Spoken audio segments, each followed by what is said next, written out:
කොහොමද ඉතින් මගේ යාළුවන්ට? ඔන්න අද මම අරගෙන ආවේ අපිට ටිකෙන් ටික අමතක වෙලා යන පොඩි කාලේ ආසාවෙන් බලපු කුන්ෆු පැන්ඩා පළවෙනි කතාව. මේක ගැන ඉතින් අමුතුවෙන් විස්තරයක් ඕනේ නෑනේ. අපි යමු එහෙනම් අපේ මතකේ පොඩ්ඩක් අලුත් කරගන්න. හැමදාම කියනවා වගේ තාමත් ඔයා අපේ පවුලට එකතු වෙලා නැත්තම් සබ්ස්ක්‍රයිබ් පාරක් දාලා එකතු වෙන්න අමතක කරන්නත් එපා.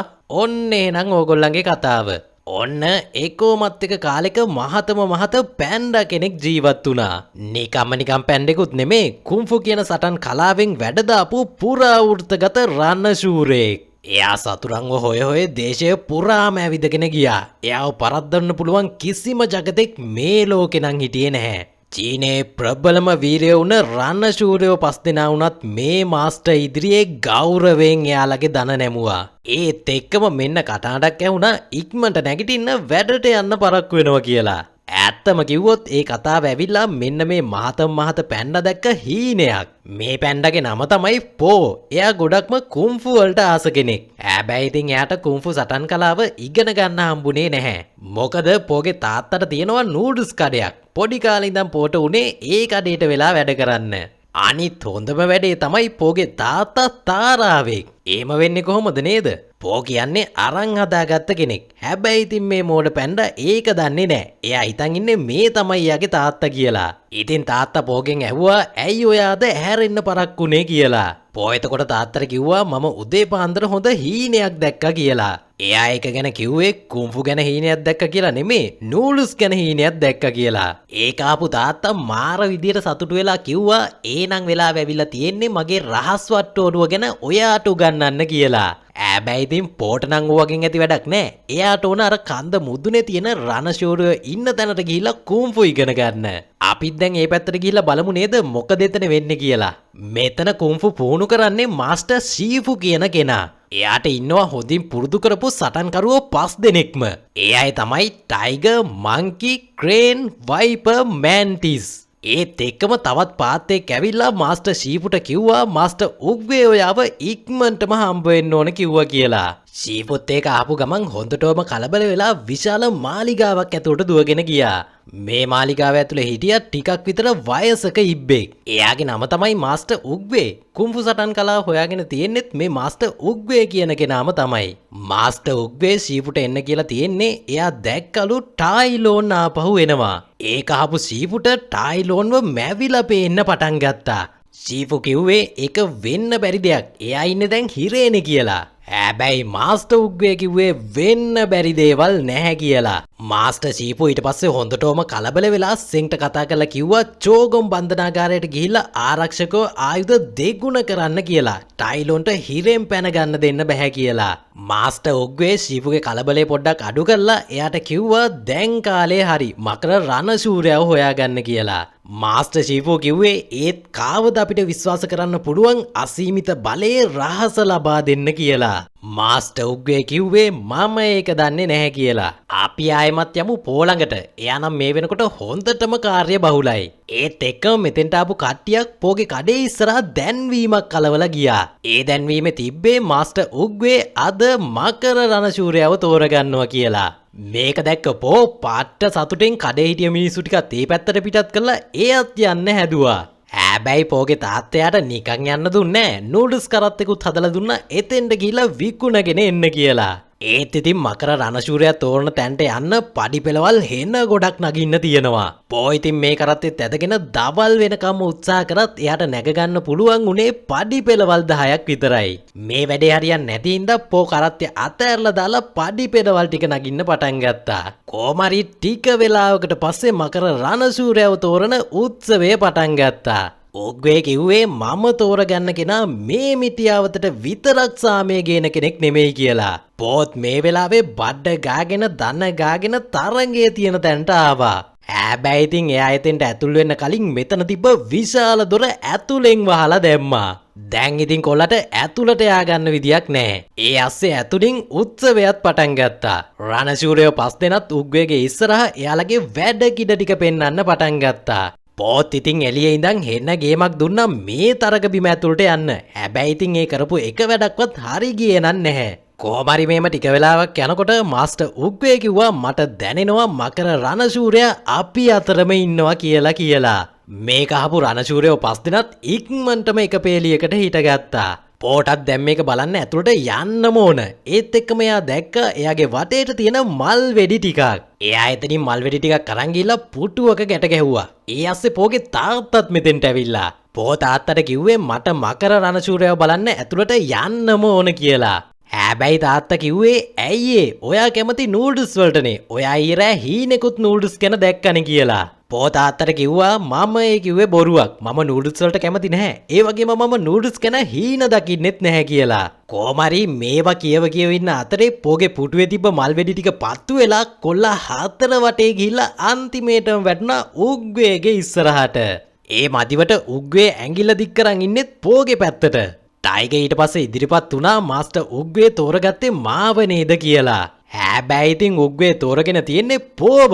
උග්වේ ඊට පස්සේ හැමෝටම කිව්වා විශ්වය අපිට මකර රණශූරයව ගෙනත් දුන්න කියලා. පෝටත් හිතාගන්න බෑ මේ මොකක් දුන්නේ කියලා. එයාට විතරක් නෙමේ අනිත් අයටත් ඒක හිතාගන්න බැරි වුණා. ඒ ඇස්සේ දෝලාවක් අරගෙන ආපු පාත්‍යෝ ටිකක් පොව උස්සගෙන යන්නත් පටන් ගත්තා. ෂීපු ඊට පස්සේ මාස්ටර් උග්වේ ළඟට ගිහිලා කිව්වා මේක කොහොමටවත් වෙන්න බෑ. උග්වේ ටයිගර්ට ඇඟිල්ල දික් කරනකොට අර මහත පැන්ඩා ඒක ඉස්සරහට කඩාගෙන වැටුණා කියලා. හැබැයි ඉතින් උග්වේ නම් ඒ කට්ටිය කියන කිසිම දෙයක් ඇහුවේ නෑ. එයා හිටියේ එයාගේම තීරණේ තමයි. රණශූරයෝ ටිකත් මාස්ටර් ෂීපු ළඟට ඇවිල්ලා කිව්වා අපිට සමා වෙන්න අපි ඔබව අසාර්ථක කරා කියලා. හැබැයි ෂීපු කිව්වා එහෙම නෑ. හෙට උදේ වෙනකොට පැන්ඩා මෙහෙන් නොගියොත් මම ඔයාලව අසාර්ථක කරා වෙනවා කියලා. මේ දේවල් සිද්ධ වෙන අතරේ සෙන් ගියා ටයිලොන්ව හිර කරලා ඉන්න චෝගම් බන්ධනාගාරයේ ඇතුළට. ඒකේ ආරක්ෂාවට ඉන්නේ මහා වසවර්ති රයිනෝල සෙට් එකක්. මෙතන හිටිය පණ්ඩිත ලොක්කනම් මාස්ටර් ෂීපු එවපු පණිවිඩයට එච්චර කැමැත්තක් දැක්කුවේ නැහැ. මොකද මෙතන ආරක්ෂාව ඕනවටත් වඩා තියෙනවා කියලා. ඊට පස්සේ ලොක්කා සෙන්ට මේ බන්ධනාගාරයේ ආරක්ෂාව ගැන පෙන්වන්න පටන් ගත්තා. එයා සෙන්ට විහිළුවට ගාවුවාර සෙන්ගේ තටුවක් ගැලවිලා පල්ලෙහාට වැටෙන්නත් පටන් ගත්තා. කොහමරි මෙතන හිටිය රයිනෝ ලොක්කා කිව්ව විදියට මේ හිරගේ ඇතුළට එන්නයි යන්නයි එක දොරක් විතරයි තියෙන්නේ. ඒ වගේම ආරක්ෂකයෝ 1000ක් ඉන්නවා ටයිලෝන් වෙනුවෙන්. රයිනෝ ලොක්කා ඊට පස්සේ සෙන්ව හිරගෙදර පල්ලෙහාට අරන් යන්න පටන් ගත්තා. මොකද ගොඩක්ම ගැඹුරට වෙන්න තමයි ටයිලෝන්ව හිර කරලා ඉන්නේ. ටයිලෝන්ගේ වටේටම හරස් දුනු හයි කරලා තියෙනවා. ටයිලෝන් ඉන්නේ හිරකොටියක් ඇතුලේ නෙමෙයි. ආත් දෙකට විශාල ගල් දෙකක් හයි කරලා එයාගේ ඇඟ වටේට ඉබ්බෙක් වගේ කටුවක් හයි කරලා. රයිනෝ ලොක්කා ටයිලෝන් ළඟට ගිහිල්ලා එයාට පොඩි විහිළුවක් එහෙම කරලා කිව්වා මාස්ටර් උග්වේ මකර සන්නස තමුන්ට දෙන්න නැතුව වෙන කෙනෙක්ට දෙන්න හදනවා කියලා. සෙන් නම් ඉතින් මේ පඬිත රයිනෝ ලොක්කා කරන වැඩවලට පොඩ්ඩක්වත් කැමති වුණේ නැහැ. කොහමරි ටයිලෝන්ට මේ වෙලාවේ හම්බුණා සෙන්ගෙන් පල්ලෙහාට වැටිච්ච පිහාටුව. අනිත් පැත්තෙන් දෝලාවෙන් උස්සන් ගියපු පැන්ඩව ඒ කට්ටිය ගොඩ නැගිල්ලක් ඇතුළට දැම්මා. පෝ කිව්ව විදියට එයා මේ ඉන්නේ රණශූරයන්ගේ පූජනීය ශාලාව ඇතුලේ. ඒක ඇතුලේ එක එක රණශූරයන්ගේ සිහිවටන හෙන්න ගොඩක් තියෙනවා. පෝත් ඉතින් පිස්සුවෙන් වගේ ඒව ටික බලන්න පටන් ගත්තා. මේ වෙලාවේ මාස්ටර් ෂීපුත් මෙතෙන්ට ආවා. එයාව දැකලා පෝ කලබල වුණ පාර ටෙන්ෂු හමුදාවේ ආත්මයන් තියෙන බඳුනකුත් බිම වැටිලා කැඩිලා ගියා. මාස්ටර් පෝට කිව්වේ ඔයා මකර රණශූරයෙක් නෙමේ. තමුන්ට කවදාවත් මකර රණශූරයා වෙන්නත් බෑ. මොකද ඒකට මකර සන්නසේ තියෙන රහස ඉගෙන ගන්න ඕන කියලා. පෝ එතකොට ෂීපුගෙන් අහනවා ඒක අරගන්න මෙතන ඉනිමගක් නැද්ද කියලා. ඇයි ඒ සන්නස තියෙන්නේ වාලේ උඩනේ? ෂීපු කිව්වේ ඒක එච්චර ලේසියෙන් කරන්න බෑ. ඉස්සර වෙලාම ඉහළ මට්ටමින් කුම්ෆු සටන් කලාව ප්‍රගුණ කරන්න ඕන. ඒක ඔයා වගේ කෙනෙක්ට කරන්නම බැරි වැඩක් කියලා. මොකද බලන්න ඔයාගේ මහත පස්ස දුර්වල අත් තඩි බඩගෙඩිය අනිත් එක ඔයා පිරිසිදුත් නෑ. මට මෙතෙන්ට ගඳ එනවා කියලා. පෝටත් ඒකට තරහා ගිහිල්ලා ෂීපුට ඇඟිල්ල දික් කරපු පාර එයා පෝගේ ඇඟිල්ල අමුතු විදියට අල්ලගත්තා. පෝත් ඒකට හොඳටම බය වෙලා කිව්වේ වෝෂි ඇඟිලි දඟරේ නම් කරන්න එපා කියලා. ෂීපු ඊට පස්සේ පෝ එක්කන් ගියා කුම්පු සටන් පුරුදු වෙන තැනට. මේ වෙනකොටත් ශූරයෝ පස් දෙනා ඒක ඇතුළට වෙලා පුහුණු වීම කරන ගමන් ඉන්නේ. ඒක ඇතුලේ තියෙන්නෙත් අතිශය භයානක ආයුධ වලින් හදපු පුහුණු වීමේ උපකරණ. මාස්ටර් ෂීපු පෝට කිව්වා අපි දැන් වැඩේ පටන් ගමු කියලා. හැබැයි පෝනං කැමති උනේ නැහැ මේ දේවල් වලින් පුරුදු වෙන්න. එයා කිව්වේ ඉස්සර වෙලාම අපි බින්දුවෙන් පටන් ගමු. මේ පංචින් බෑග් එකකට හොඳටම හොඳයි කියලා. මාස්ටර් ෂීපු කිව්වේ ඕක අපි ගන්නේ පුංචි ළමයිට පුරුදු කරන්නයි දොර වැහෙනවට අඩේකට තියන්නයි කියලා. කොහොම හරි ඉතින් පැන්ඩට ඕන ඒකින්ද මාස්ටර් කිව්වා ඒක ටිකක් ගහන්න කියලා. හැබැයි ඉතින් පැන්ඩා එකට ගහන්නෙත් නෑ. ඒකත් එක්ක විකාර කර කර ඉන්නවා. මාස්ටර්ටත් මේකට හොඳටම තරහා ගිහිල්ලා පැන්ඩට පොඩ්ඩක් සැරෙන් කිව්වා ඕකට ගහන්න කියලා. පොත් ඉතින් ඒකට බය වෙලා හයියෙන් පාරක් ගැහුවා. හැබැයි ඉතින් ඒක ආපහු ඇවිල්ලා පෝගේ වැදිලා කොල්ලා විසික්කුණා විතරක් නෙමෙයි දතකුත් ගැලවුණා.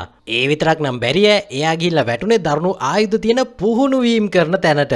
පැන්ඩා ඉතින් ඒ මැෂින් වල වැදිලා හොඳටම ගුටි කාලා අන්තිමේට පිච්චෙන්නත් උනා. මේ විදියට පුහුණු වීම ඉවර කරලා කට්ටිය යාලා නැවතිලා ඉන්න තැන් වලට යන්න පටන් ගත්තා. මේම යන ගමන් ශූරයෝ 5 දෙනා පොට හොඳටම විහිළු කර කර ගියේ. පොත් ඉතින් හිමීට ඒ විහිළු මැද්දෙන් එයාගේ කාමරයට යන්න පටන් ගත්තා. හැබැයි ඉතින් කොල්ලා වැරදිලා ගියේ ක්‍රේන්ගේ කාමරයට. ක්‍රේන් ඉතින් පොට කිව්වේ ඔයාව මෙතෙන්ට අයිති නැහැ කියලා. පැන්ඩා හිතුවේ එයාව කුම්ෆු වලට අයිති නැහැ කිව්වා කියලා. ඒත් ක්‍රේන් කියලා තියෙන්නේ එයාව මේ කාමරයට අයිති නැහැ. මෙතනින් එළියට යන්න කියලා. පැන්ඩාත් ඉතින් ඒක අහලා එතනින් එළියට බහලා යන්න හැදුවා විතරයි ටයිගර් කාමරෙන් එළියට ආවා. එයාත් කිව්වේ ඔයාව මෙතෙන්ට අයිති නැහැ කියලා. හැබැයි ඉතින් එයා නම් කියලා තියෙන්නේ මේ ජේඩ් මාලිගයට පැන්ඩාව හරියන්නේ නැහැ කියලා. ඒ වගේම ඔයා කුම්ෆු වලටත් අපකීර්තියක්. ඒක නිසා අපි කරන දෙයට පොඩි හරි ගෞරවයක් තියෙනවා නම් හෙට උදේම මෙහෙන් පිට වෙලා යන්න කියලා. පැන්ඩාත් ඉතින් ඒක අහලා ඒකට දුක හිතිලා එයා ගියා කන්දක් උඩ තියෙන ලස්සන ගහක් ළඟට. ටික වෙලාවක් යනකොට මාස්ටර් උග්වේ මෙතෙන්ට ඇවිල්ලා කිව්වා පේන විදියට ඔයා පූජනීය පීච් ගහ හොයාගෙන වගේ කියලා. පැන්ඩා ඒක හොයාගෙන විතරක් නෙමෙයි ඒකේ තිබ්බ ගෙඩිත් කඩාගෙන කට පුරවගෙන කනවා. උග්වේ කිව්වේ කලබල වෙන්න දෙයක් නැහැ මම දන්නවා ඔයා දුක හිතුණු වෙලාවට ගොඩක් කෑම කනවා කියලා. ඊට පස්සේ යාට උන හැම දෙයක්ම උග්වේට කියලා මම මේකෙන් අයින් වෙලා ආයෙමත් නූඩ්ල්ස් කඩේ වැඩ කරන්න යනවා කියලා කිව්වා. උග්වේ කිව්වේ අයින් වෙන්න එපා. ඔයා හිටියේ කොතනද කවුරු වෙයිද කියන එක ගැන ඕනවට වැඩිය හිතන්න එපා. තව කියමනක් තියෙනවා ඊයේ කියන්නේ අතීතයක් හෙට කියන්නේ අභිරහසක් හැබැයි අද කියන්නේ තෑග්ගක් අන්න ඒකයි අපි ඒකට වර්තමානයේ කියන්නේ කියලා. උග්වේ පැන්ඩට ඒ ටික කියලා මෙතනින් යන්න ගියා. මේ අතරේ චෝගම් හිරගෙදර බොහොම දරුණු දෙයක් සිද්ධ වෙනවා. ඒක තමයි ටයිලෝන් වැටිච්ච පියාටුව පාවිච්චි කරලා එයාගේ ඇඟට හයි කරලා තිබ්බ ඉබි කටුව ගලව ගත්තා. හැබැයි ඉතින් තාමත් එයාගේ අත් දෙකේ විශාල ගල් දෙකක් එල්ලලා තියෙනවා. කොහොමරි මේ වැඩේ දැක්ක රයිනෝ ලොක්කා ටයිලෝන්ට දුනු වලින් විදින්න කියලා එයාගේ ගෝලෙයොන්ට අණ කරා. ගෝලෙයොත් ඒක අහලා දුනු වලින් විදින්න පටන් ගත්තා. හැබැයි ටයිලෝන් ඒ ආපු ඊතලයකින්ම එයාගේ දන් වැල කඩා ගත්තා. මේක දැක්ක සෙන් ෂීෆුට අනතුරු අඟවන්න ඕන කියලා මෙතනින් යන්න හැදුවත් රයිනෝ ලොක්කා ඒකට යාට ඉඩ දුන්නේ නැහැ. ටයිලෝන් ඊට පස්සේ මෙතන තිබ්බ ඊතල වලින් පඩි පෙලක් හදාගෙන උඩට යන්න පටන් ගත්තා. රයිනෝ ලොක්කා දුනුවායන්ට අණ කරා පහලට ඊතල වලින් විදින්න කියලා. හැබැයි ඉතින් ටයිලෝන්ට පුළුවන් වුණා හරිම ලේසියෙන් ඒ ඊතල වරුසාවෙන් බේරෙන්න. ආරක්ෂකව ඊට පස්සේ ටයිලෝන් උඩට එන ලිෆ්ට් එක කපලා දැම්මා. ඒත් ඉතින් මේ වෙනකොට එයා උඩට ඇවිල්ලා ඉවරයි. මේ විදිහට ටයිලෝන් සටන් කර කර හිරකොටියේ උඩටම ආවා. රයිනෝ ලොක්කා ඉතින් ඒත් වැඩේ අතෑරියේ නෑ. ඒත් එක්කම එතන උඩ තිබ්බ උල් වගේ පුපුරලා පල්ලෙහාට දාන්න පටන් ගත්තා.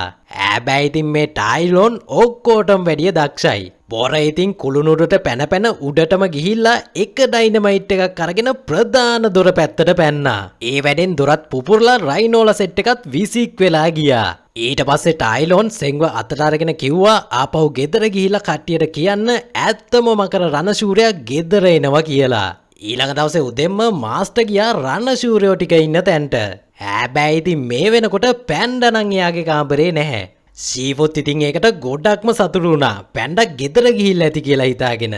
හැබැයි ඉතින් පැන්ඩා ගිහිල්ලා නැහැ. එයා රෑ එළි වෙනකම්ම තනියම පුහුණු වීම කරලා. ෂීෆුටත් මේ වෙලාවේ තරහා ගිහිල්ලා කිව්වේ එක රැයකින් කුම්ෆු ඉගෙන ගන්න බෑ. ඒකට අවුරුදු ගාණක් හොඳට පුහුණු වෙන්න ඕන කියලා.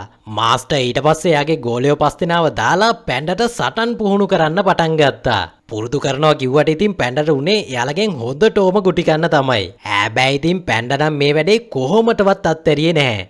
මේ වැඩේ හරි යන්නෙම නැති හින්දා අන්තිමේට ඉදිරිපත් වුණා මාස්ටර් පෝ එක්ක සටන් කරන්න. මාස්ටර් ඉතින් හොඳටම පෝට ගාලා පඩි පෙලෙනුත් පල්ලෙහාට විසි කරලා දැම්මා. ඒක නම් පෝට සෑහෙන රිදුනා වගේ. අන්තිමේට මැන්ඩිස්ට චීන කටු ගහන්නත් උනා පෝගේ ඇඟේ අමාරුවේ යවන්න. මේ වැඩේ කරගෙන යන ගමන් පෝ මෙයාලගෙන් ඇහුවා ෂීෆු ඇයි ගොඩක් තරහින් ඉන්නේ. හරියට හිතප්පපුවක් නැති කෙනෙක් වගේ කියලා. වයිපර් එතකොට කිව්වේ මාස්ටර් ෂීෆු ඇත්තටම hina වෙලා හිටිය කාලෙකුත් තියෙනවා කියලා. ඒත් එක්ක මෙතෙන්ට ආපු ටයිගර් කිව්වේ මාස්ටර් ඒ කාලේ hina වෙලා හිටියේ ටයිලෝන් හින්දා කියලා. ටයිගර් කියන විදියට එයා ඇවිල්ලා ෂීෆුගේ ශිෂ්‍යයෙක්. නිකන් ශිෂ්‍යයෙකුත් නෙමෙයි. ෂීෆුට එයාව හම්බෙලා තියෙන්නේ පොඩි කාලේ. ෂීෆුත් ඉතින් එයාව එයාගේම පුතෙක් හැටියට හදා වඩාගෙන. පොඩි කාලෙම ටයිලෝන් කුම්ෆු වලට දක්ෂතාවයක් පෙන්නපු හින්දා මාස්ටර් එයාව හොඳටම කුම්ෆු වලට පුහුණු කරලා. ටයිලෝන්ට ටිකක් කල් යනකොට මකර සන්නස ඕන වෙලා. හැබැයි උග්වේ දැකලා එයාගේ හදවතේ තිබ්බ අඳුර. ඒක නිසා උග්වේ එයාට මකර සන්නස දෙන්න කැමති වෙලා නැහැ. ඒකට තරහා ගිය ටයිලෝන් මුළු මිටියාවතම විනාශ කරලා දාලා එයා හදලා තින්නේ බලෙන් හරි සන්නස ගන්න. ෂීෆුටත් එයාව නවත්තන්න බැරි වෙලා එයාට තිබ්බ ආදරේ හින්දා මාස්ටර් උග්වේ ඊට පස්සේ එයාව නවත්තලා දාලා චෝගම් බන්ධනාගාරේ හිර කරලා දාලා. දැන් ෂීෆුට අවස්ථාවක් ඇවිල්ලා තියෙනවලු හරි මකර ශූරයව පුහුණු කරලා එයාගේ වැරද්ද හදාගන්න. ටයිගර් තව කිව්වේ හැබැයි දැන් මාස්ටර් ෂීෆු ඔයත් එක්ක හිර වෙලා කියලා. ඒත් එක්කම පැන්ඩාගේ මූණ ඇද වෙලා ගියා. මැන්ටිස් චීන කටුවක් වැරදි තැනකට ගහලා. ඒ මදිවට එයාගේ මුළු පිටේම චීන කටු හෙන තොගයක් ගහලා. සෙන් මේ වෙලාවේ හෙන අමාරුවෙන් ඇවිල්ලා ෂීෆුට කිව්වා ටයිලෝන් හිරගෙදරින් පැනගත්තා කියලා. මේක ඇහුව ෂීෆු ඉක්මනටම මාස්ටර් උග්වේව හම්බෙලා මේ විස්තරේ යාට කිව්වා. මාස්ටර් උග්වේ කිව්වේ ඒක නරක ආරංචියක් මකර ශූරයාට එයාව නවත්තන්න පුළුවන් කියන එක ඔයා විශ්වාස නොකරුවොත් කියලා. ෂීෆු නම් කිව්වේ ඒක කොහොමඩවත් කරන්න බෑ මේ පැන්ඩට කිසි දෙයක් පුරුදු කරන්න බෑ කියලා. උග්වේ ඊට පස්සේ ෂීෆුට දේවල් වගේක් තේරුම් කරලා දීලා එයාගේ කාලේ මෙතනින් ඉවර වෙනවා කියලා ෂීෆුගේ අතට යස්ටිය දීලා ෆීස් ගහේ මල් එක්ක එයා මෙතනින් නොපෙනිලා ගියා. අනිත් පැත්තෙන් අපේ පැන්ඩා රණශූරයෝ ඔක්කොටම එයා රසට හදන නූඩ්ස් සුප් එක හදලා දීලා. ඒ ඇස්සේ පැන්ඩා නූඩ්ස් එකක් රැවුල වගේ දාගෙන ෂීෆුට විහිළු කරන්නත් පටන් ගත්තා. හොඳම වැඩේ කියන්නේ ඒක කරගෙන යනකොට ෂීෆුත් මෙතෙන්ට ආවා. මාස්ටර්ටත් හොඳටම තරහා ගිහලා කිව්වේ මේක විහිළු කරන වෙලාවක් නෙමෙයි ටයිලෝන් හිරගෙදරින් පැනගෙන. එයා දැන් එනවා මකර සන්නස හොයාගෙන. එයාව නවත්තන්න පුළුවන් එකම කෙනා පැන්ඩා විතරයි කියලා. පැන්ඩා ඒකට බය වෙලා කිව්වා කලින් වතාවේ වගේම උග්වේ එයාව නවත්තලා දායි කියලා. හැබැයි මාස්ටර් කිව්වේ දැන් උග්වේ අපි අතර නැහැ කියලා. ටයිගර් ඊට පස්සේ නැගිටලා කිව්වා එයාව නවත්තන්න අපිට අවස්ථාවක් දෙන්න. පැන්ඩට ඒක කොහොමවත් කරන්න බෑ කියලා. හැබැයි මාස්ටර් කිව්වේ ඒක ඔයාලට අයිති වැඩක් නෙමෙයි මේක අයිති පැන්ඩට කියලා. ඒ ඇස්සේ පැන්ඩා මෙතන නෑ. එයා පණ කඩාගෙන ගෙදර දුවනවා. ෂීෆු ඊට පස්සේ ඉක්මනටම පැන්ඩාගේ ඉස්සරහට ගිහිල්ලා කිව්වා ඔයාට පැනලා යන්න බෑ. සැබෑ රණශූරෙක් කවදාවත් සටන අතාරින්නේ නෑ කියලා. පොයතකොට කිව්වේ කොහමද මං ටයිලෝන්ව පරද්දන්නේ අඩුම තරමේ මට පඩි පෙලක්වත් නැග්ගන්න බෑනේ කියලා. ෂීෆුට ඕන දැන් කොහොම හරි පැන්ඩාව සටනට ලෑස්ති කරන්න. හැබැයි පැන්ඩා ඒකට දැන් කැමති නැහැ. කොහොම හරි මේ දෙන්න අතරේ ඒකට ලොකු කතාබහක් ගිහිල්ලා අන්තිමේට පැන්ඩා මාස්ටර්ගෙන් ඇහුවා කොහොමද ඔයා මාව රණශූරෙක් හැටියට වෙනස් කරන්න කියලා. අන්න ඒකට නම් මාස්ටර් ෂීෆුටත් කට උත්තර නැති වුණා. මේ සිද්ධ වෙච්ච දේවල් ඔක්කොම මෙතන හැංගිලා ඉඳලා ටයිගරුත් බලාගෙන හිටියේ. ටයිගර්ට මේක තව දුරටත් ඉවසන්න බැරි වුණා. එයා කන්ද උඩ ඉඳන් පල්ලෙහාට පැනලා ටයිලෝන් හොයාගෙන යන්න පටන් ගත්තා. හැබැයි ඉතින් අනිත් රණශූරයෝ ටිකත් එයාට තනියම යන්න දුන්නේ නැහැ. ඒ කට්ටියත් එකතු වුණා ටයිලෝන් හොයාගෙන යන්න. මේ විදියට ඊළඟ දවසත් උදා වුණා. ෂීෆුටත් දැන් හිතා ගන්න බෑ මොකක්ද එයා කරන්න කියලා. ඒත් එක්කම යාට ඇහුණා උදේ පාන්දරින්ම පැන්ඩා සටන් පුහුණු වෙන සද්දයක්. මාස්ටර් ඉතින් ඉක්මනටම සටන් පුහුණු වෙන කාමරයට ගියත් පැන්ඩා එතන නෑ. ඒ සද්ද ඇහෙන්නේ කුස්සිය පැත්තෙන්. මාස්ටර් එතෙන්ට ගිහිල්ලා බලපුවාම පැන්ඩා මුළු කුස්සියම විනාශ කරලා කෑම හොයාගෙන කනවා. මේක දැක්ක මාස්ටර් පැන්ඩාට බැන්නේ නැහැ. එයා කිව්වේ උඩලාච්චුවේ මංකි බිස්කට් වගේක් හංගනවා එයා දැක්කා කියලා. ඒක අහපු පැන්ඩා හරිම ලේසියෙන් කබඩ් එක උඩට ගිහිල්ලා ඒව අරගෙන කන්න පටන් ගත්තා. ෂීෆුත් ඒක දැකලා පුදුම වෙලා පෝගෙන් ඇහුවා කොහොමද ඕක උඩට ගියේ? අනික ඔයා එතන ඉන්නේ ඉන්න ඕන හරිම ඉරියව්වෙන් කියලා. ෂීෆුගේ ඔළුවට මේ වෙලාවේ මොකක් හරි අදහසක් ආවා. එයා පැන්ඩාට කිව්වා ඉක්මනට මෙයාගේ පස්සෙන් එන්න කියලා. ෂීෆු මේ විදියට කොල්ලව එක්කන් ගියේ තඩි කන්දක් උඩ තියෙන වතුර වලක් ළඟට. පැන්ඩාත් ඉතින් හොඳටම මාන්සි වෙලානේ හිටියේ. ඒ වතුර වල දැක්ක ගමන් ඇඟපත හොද ගන්න පටන් ගත්තා. ඒත් එක්කම ෂීෆු කිව්වේ පූජනීය කඳුළු තටාකෙන් අපි ඇඟපත හොදන්නේ නැහැ කියලා. මේ කන්දේ මේ තැනදි තමයි මාස්ටර් උග්වේ කුම්ෆු සටන් කලාව හොයාගෙන තියෙන්නේ. මේම ටික වෙලාවකට පස්සේ මාස්ටර් ෂීෆු පැන්ඩට කුම්ෆු උගන්වන වැඩේ පටන් ගත්තා. මාස්ටර් ෂීෆු කිව්වේ අනිත් අයට උගන්වපු විදියට මට ඔයාට උගන්වන්න බෑ. ඒකට මං වෙනම ක්‍රමයක් පාවිච්චි කරනවා. ඒ තමයි කෑම. මොකද පැන්ඩට කෑම පෙන්නපුවාම ඕන වැඩක් කරගන්න පුළුවන්. මාස්ටර් සීපු ඉතින් පැන්ඩට මේ කෑම ටික පෙන්න රැයක් දවාලක් නැතුව හැම කුම්ෆු සටන් ක්‍රමයක්ම ඉගැන්නුවා. පැන්ඩා ඉතින් ඒවා සුපිරියටම ඉගෙනගෙන මාස්ටර් සීපු දුන්නු අන්තිම ටෙස්ට් එකත් ඉහළින්ම පාස් වුණා. දැන් පැන්ඩා ටයිලෝන් එක්ක හැප්පෙන්න ලෑස්ති. අනිත් පැත්තෙන් ටයිලෝන් හොයාගෙන ගිය රණශූරයෝ 5 දෙනාට විශාල ප්‍රපාතයක් ළඟ තියෙන හෙල්ලෙන පාලමක් උඩදී ටයිලෝන්ව දැක ගන්න පුළුවන් වුණා. අපේ ඈත් එයාව දැක්ක ගමන් මෙතන තිබ්බ පාලමේ ලණු ටික කපලා ටයිලෝන් එක්ක හැප්පෙන්න පටන් ගත්තා. හැබැයි ටයිලෝන් සටන ටිකකට නවත්තලා ඇහුවා මකර රණශූරයා කොහෙද කියලා. ටයිගර් නම් කිව්වේ ඔයාගේ ඉස්සරහා ඉන්නේ එයා තමයි කියලා. ඒත් ටයිලෝන් දන්නවා මෙතන ඉන්න කවුරුවත් මකර රණශූරයෝ නෙමෙයි කියලා. ටයිලෝන්ට අහන්න ලැබුණලු එයා එතෙක් මෙතෙක් නොදැකපු විදිහේ රණශූරයෙක් කියලා. තව එයා ගිනි බෝලකින් අහසේ ඉඳන් පල්ලෙහාට වැටුණා කියලා. ටයිලෝන් දැන් හිතන් ඉන්නේ අන්තිමේට එයාට ගැළපෙන විරුද්ධවාදියෙක් හම්බුණා කියලා. තව ඒ දෙන්නගේ සටන පුරාවෘතයකුත් වෙයිලු. ටයිගර්ත් එක්කම ආයෙමත් ටයිලෝන්ට පාර දෙන්න පටන් ගත්තා. හැබැයි ඉතින් ටයිගර්ට විතරක් යාව අල්ලගෙන ඉන්න බෑ. ඒක හින්දා මැන්ටිස්ට තනියම පාලම අල්ලගන්න දීලා අනිත් අයත් ගියා ටයිලෝන් එක්ක හැප්පෙන්න. කොහමරි කට්ටිය ඉතින් හොඳ සටනක් දීලා ටයිලෝන්ව ගැට ගහලා ආපු පැත්තටම යවලා දැම්මා. හැබැයි ඉතින් ටයිලෝන් නැවතුනේ නැහැ. එයා කොහමරි ආයෙමත් මේ පැත්තට ඇවිල්ලා කට්ටියගේ නිලවලට ගහලා ඒ අයව ගල් කරලා දැම්මා. මේ වෙලාවේ මාස්ටර් ෂීපුයි පැන්ඩයි සාර්ථකව යාලගේ පුහුණුවීම් ඉවර කරලා ආයෙමත් මාලිගාවට ආවා. ඒත් එක්කම ක්‍රේනුත් හෙන්න අමාරුවෙන් ගල්ලුණ කට්ටිය උස්සන් ඇවිල්ලා මාස්ටර්ගේ ඉස්සරහට දැම්මා. මාස්ටර් ඊට පස්සේ එයාලව එකෙන් නිදහස් කරලා කිව්වේ පේන විදිහට ටයිලෝන් තවත් ශක්තිමත් වෙලා වගේ කියලා. එයා ඔයාලව මරන්න නැතුව අත්හැරලා තියෙන්නේ අපේ හිතවල බය ඇති කරන්න කියලා. පැන්ඩා නම් කිව්වේ ඒ වැඩේ හරියන්නත් පුළුවන්. මොකද මං දැනටමත් බය වෙලා ඉන්නේ කියලා. මාස්ටර් කිව්වේ නෑ ඔයාට යාව පරද්දන්න පුළුවන්. මොකද මේ කාටවත් නොලැබෙන දෙයක් ඔයාට ලැබෙනවා. ඒ තමයි මකර සන්නසේ අසීමිත බලය. මාස්ටර් ඊට පස්සේ සන්නස තියෙන තැනට ගිහිල්ලා උග්වේගේ යෂ්ටිය පාවිච්චි කරලා ඒක පල්ලෙහාට අරගෙන පැන්ඩාගේ අතට දුන්නා. පැන්ඩාත් ඉතින් උඩ පැන ඒක අතට ගත්තට කොල්ලට ඒක අරගන්න බැරි වුණා. අන්තිමේට මාස්ටර්ටම තමයි ඒක ඇරලා දෙන්නත් උනේ. පැන්ඩාත් ඊට පස්සේ හෙන්නම බයෙන් කෑ ගහගෙන ඒක ඇරලා බැලුවා. හැබැයි ඉතින් ඒක ඇතුලේ බලයක් තියා ලියමනක්වත් නැල්ලු.